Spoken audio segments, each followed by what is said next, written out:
And Shannon? Positive, not the answer, negative. All right, very good. So Grace, you're going to have, as you know, 3 minutes for your opening statement, and that time starts now. My statement is violence is not the answer, which I believe to be true. Mahatma Gandhi once said, I object to violence because when it appears to do good, the good is only temporary. The evil it does is permanent.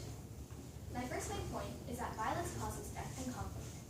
During World War I, the Allied powers lost about 10 million people, which was 1.19% of the population, and the Central Powers had around 3 million casualties, which was about 5%. In the French Revolution, there was a violent period of time known as the Reign of Terror.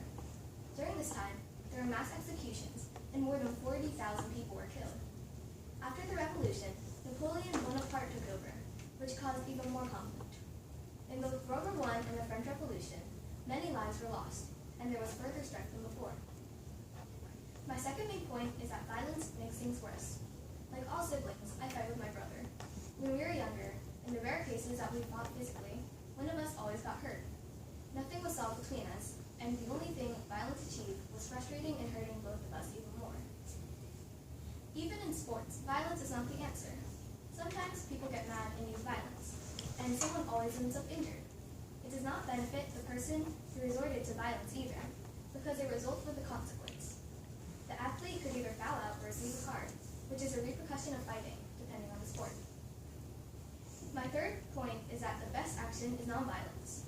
Martin Luther King Jr. did not use violence, and he was successful. He arranged strikes and boycotts instead of attacks and war. No violence was necessary for Martin to succeed, yet his opinions and beliefs were accepted. In World War I, the violence and fighting did not solve any problems. Instead of the fighting, peace treaties were the real war stoppers. In both the cases of Martin Luther King Jr. and World War I, peace is the best answer because it is much more effective than violence. My opponent might say, because of World War I, Germany lost power, which benefited all the other countries. Also, the League of Nations gave everyone land to create peace. Although there was peace in the end, too many lives were lost in the process, and some countries, such as China and Italy, were not happy with the mandates. If the countries had just arranged a treaty to begin with, nobody would have died, and things would not have been as tense. In conclusion, violence is never the answer. Violence only causes death and more conflict, and nothing ever benefits from it.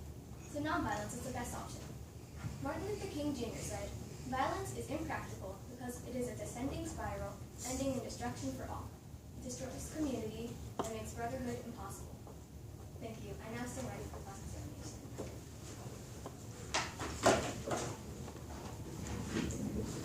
All right, Shannon, you're going to have 2 minutes to cross-examine Grace, starting now.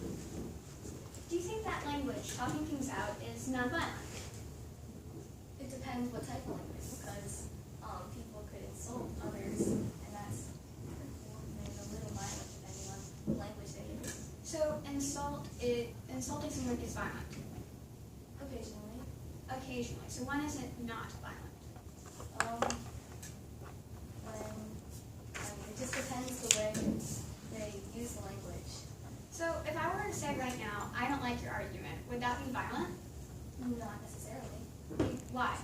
Because it's not using words to hurt me, and it's not hurting me in any way. Are you aware that there are people being bullied in environments such as schools? Yes.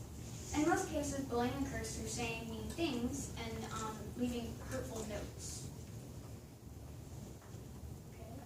So nonviolent words can hurt much more than physical violence in most cases. So in fact, nonviolent violence is much more common and can hurt much more. Physical wounds can heal, but emotion cannot. People may even resort to suicide, a violent act, in order to avoid nonviolent violence. Moving on. Are you aware of animals classified as predators? Yes. And that means animals kill other animals to eat. Yeah. Would you consider eating necessary to survival? Of course. And killing is violent, right? Yes. So then these predators needed to kill in order to eat, in order to survive. So violence is the answer for them. Moving on. Do you believe that people can sometimes feel trapped, as the saying goes, between a rock and a hard place? Yeah.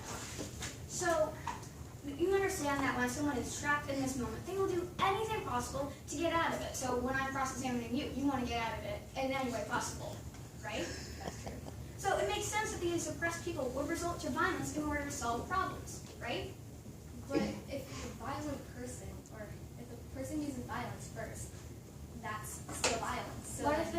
Time. situation that's fine. All right. Shannon, you have 3 minutes for your opening statement, starting now. We all define violence as something different. The dictionary definition of violence is a swift and intense force. This means that violence is really a comparison between two people or objects and how they are affected or feel. This debate is all about whether violence is the answer. I present negative to prove that violence is not the answer. My first main point is violence makes up everything that we know. We cannot live without it. We've all grown up with the proverb, people who live in glass houses should not throw stones. This adage compares insulting someone to a violent act. But insulting someone is non-violent because it's talking something out. Yet it can hurt people, so it's violent. Every example that we have ever seen, every force that we have ever observed, is truly throwing a metaphorical stone. In order to protect a glass house, you have to throw a stone.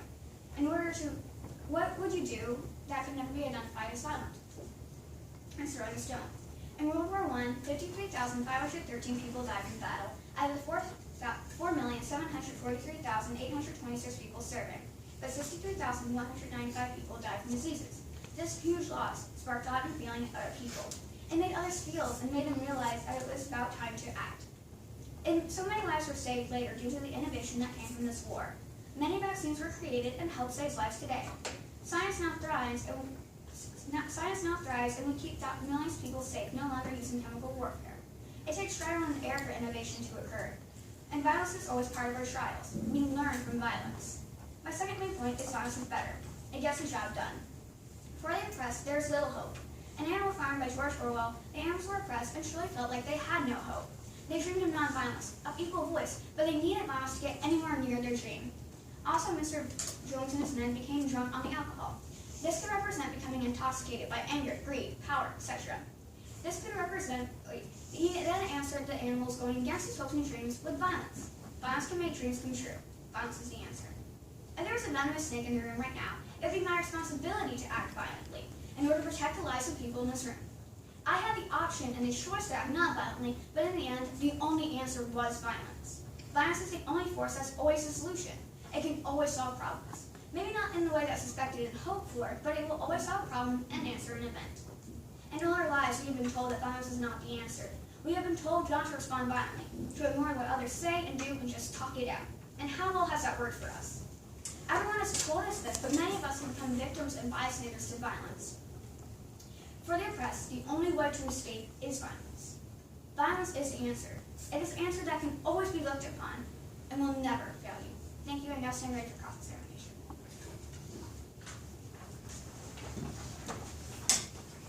All right, Grace, you are going to have 2 minutes for cross-examination of Shannon, starting now.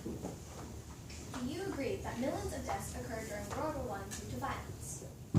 Many people died because of violence, but as I pointed out in my opening statement, a lot of people died because of diseases as well. But the famine and disease were only caused because of the war, which is the result of violence. Not necessarily. People who weren't in the war were also experiencing these events due to bad decisions by the government, who were making decisions not violently. But the supplies were all going to the soldiers instead of the citizens. So people died anyway because of the war. So that means millions of families suffered the loss of a family member. Violence causes death and more conflict. With that in mind, what good has come from violence? Well, much progress has come from violence. As I pointed out in my opening statement, we've created different vaccinations to help with diseases, with different viruses and diseases that we discovered in World War I. We also figured out more ways.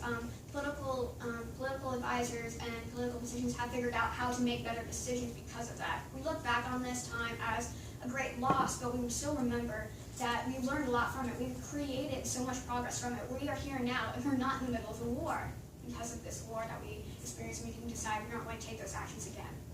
But other things were also created, like more guns, and that led to more conflict and violence.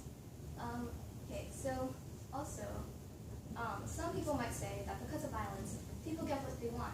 But at what price? In the process of the violent person getting what they want, others could be injured and hurt, just like an animal farm. Napoleon got what he wanted, which is power. But to get there, he had to drive out Snowball and kill the majority of the farm animals. If you're an animal on Maynard Farm, would you be okay with being treated violently?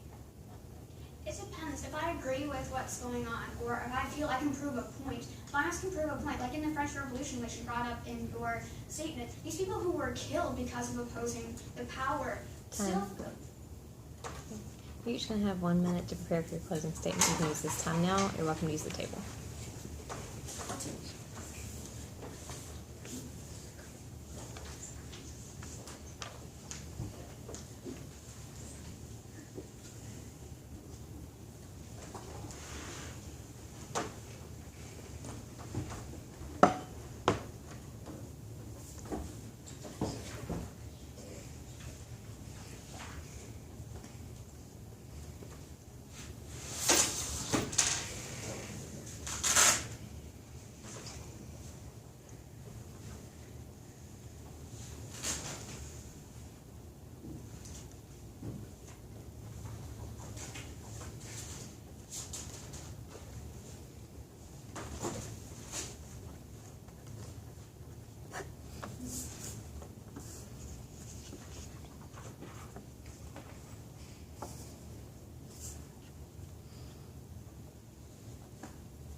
All right, time, ladies.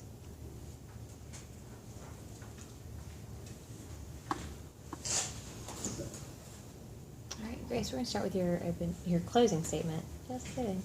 You'll have 1 minute starting now. Violence is not the answer. It causes death and more conflict, as shown in World War I and the French Revolution. Violence also makes things worse in many cases, even in daily life. The best action is nonviolence because it is more impactful and powerful than violence. My opponent argued that violence gets the job done, but I do not agree. In the case of Martin Luther, violence was not used, and everything turned out for the better. He wrote the 95 Theses instead of declaring war on the head of the Catholic Church, which turned out to be a much better and effective idea that didn't include violence. Martin Luther King Jr. said, "Nonviolence is a powerful and just weapon, which cuts without wounding and ennobles the man who wields it. It is a sword that heals. This means that nonviolence is better than any other solution because it fixes things instead of breaking them down like violence does." Thank you. Okay, Shannon, you are going to have 1 minute as well for your closing, starting now. Violence is the answer. We have explored how throughout wars and misunderstandings we have turned to violence to help us. We compare everything to violence. We know nothing but violence. Violence is the answer. It's definite. There's no way to avoid it. If we had no violence, there would be no progress or advances. To not accept that violence is the answer is truly to lie to oneself. My opponent argued violence has a price and therefore is not good. But violence can prove a point and make people feel better. Take World War I, for example. Serbia did break free and create their own country. For 13 years, we have been told that violence is not the answer, that it hurts other people. But throughout these 13 years, the same people who have told us that violence is not the answer have been using violence or the threat of violence to gain support, power, and make things happen. Violence is the answer. While we have been told it's wrong, we are surrounded by it. We have known it our entire life. Thank you. Nice job, ladies.